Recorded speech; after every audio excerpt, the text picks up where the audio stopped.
কেন্দ্ৰীয় সমিতি তৰফৰ পৰা আমাৰ যি আমি প্ৰস্তুত হৈ আহিছোঁ, আমাৰ অসমত আদিবাসী যিসকল বসবাস কৰিছে বাগানত আৰু গাঁৱত, আমাৰ বিভিন্ন সমস্যা আছে আৰু এই সমস্যা আজি ভাৰতবৰ্ষ স্বাধীন হোৱাৰ পিছৰে পৰা আমাৰ আদিবাসী যিসকল আমি বসবাস কৰিছোঁ আটাইতকৈ পিছপৰা শ্ৰেণী আমি হওঁ আৰু এতিয়ালৈকে যি সা সুবিধা সাংবিধানিক হিচাপত পাব লাগিছিলে আমি এটাও পোৱা নাই আৰু আমি দেখি আছোঁ আমাৰ কাষতে যি শেডুল ট্ৰাইববিলাক আছে বা এছচিসকল আছে বা অন্য 6 শেডুল এৰিয়াবিলাকত আছে, তেখেতসকলে আমাৰ জাতি ভাইৰ পৰা বহুত আগবাঢ়ি আছে, কিয়নো তেখেতসকলে অট'নমাছ কাউন্সিল পাইছে আৰু অট'নমাছ কাউন্সিলৰ যোগেদি বিভিন্ন সা সুবিধা পাইছে। আত্মবলিদান আৰু সহস্ৰজনৰ কেঁচা তেজৰ বিনিময়ত সম্পাদিত হোৱা আদিবাসী শান্তি চুক্তিৰ 3.1 দফা অনুযায়ী গঠিত আদিবাসী কল্যাণ ও উন্নয়ন পৰিষদখনক লৈ আমি অসমৰ মাননীয় মুখ্যমন্ত্ৰী মহোদয়ক পোনপটীয়াকৈ প্ৰশ্ন কৰিব বিচাৰিছোঁ, কিয়নো 6 জুলাই 2023 তাৰিখে গঠন হোৱা পৰিষদখন মূল পদবীসহ নামনি অসমত কেন্দ্ৰীয় কৰাক লৈ আমাৰ মধ্য অসম আৰু উজনি অসমৰ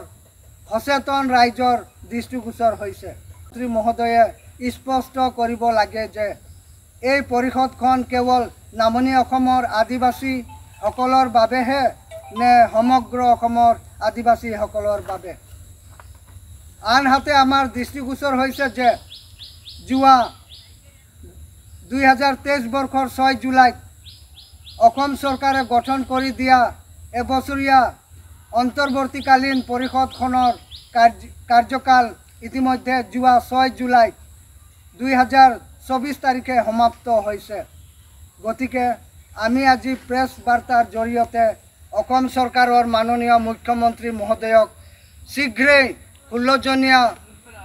অন্তৰ্বৰ্তীকালীন পৰিষদখনক ভংগ কৰি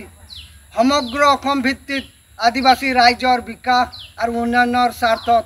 এখন পূৰ্ণাংগ পৰিষদ গঠন কৰিবলৈ আমি আহ্বান জনাইছোঁ। চৰকাৰৰ সৈতে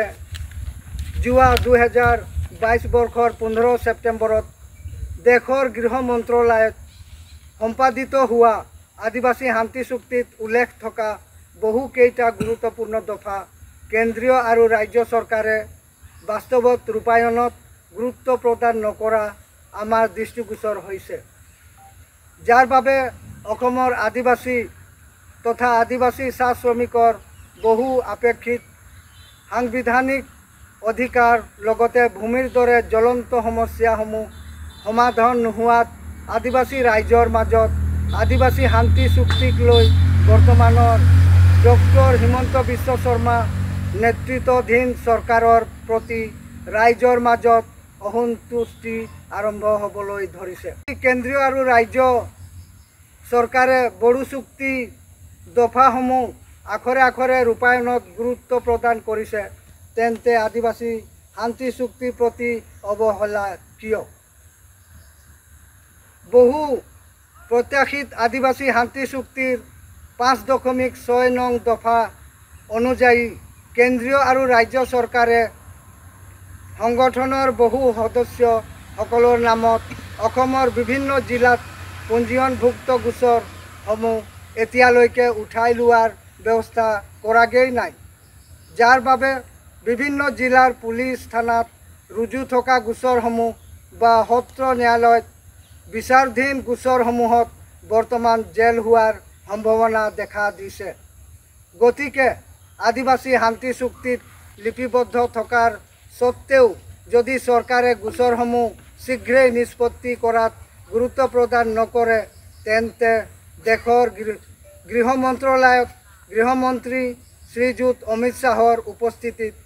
সম্পাদিত হোৱা আদিবাসী শান্তি চুক্তিৰ তাৎপৰ্য ক'ত? আদিবাসী শান্তি চুক্তিৰ 5.4 দফা অনুযায়ী প্ৰাক্তন সদস্যসকলক চৰকাৰী চাকৰিত নিয়োগ কৰিবলৈ আহ্বান জনাইছোঁ।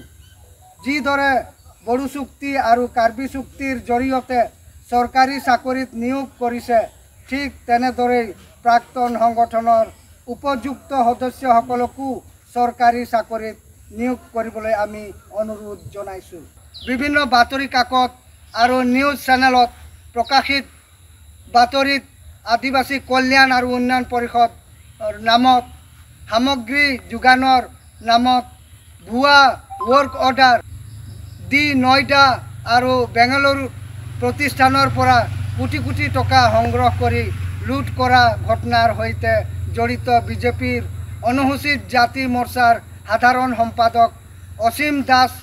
আৰু তেওঁ সহযোগীয়ে সংগঠিত কৰা বিত্তীয় কেলেংকাৰী ঘটনাক আমি তীব্ৰ ভাষাৰে গৰিহণা দিছোঁ। যিকোনো খবৰৰ বাবে যোগাযোগ কৰক 7099017330 অথবা 7099017330।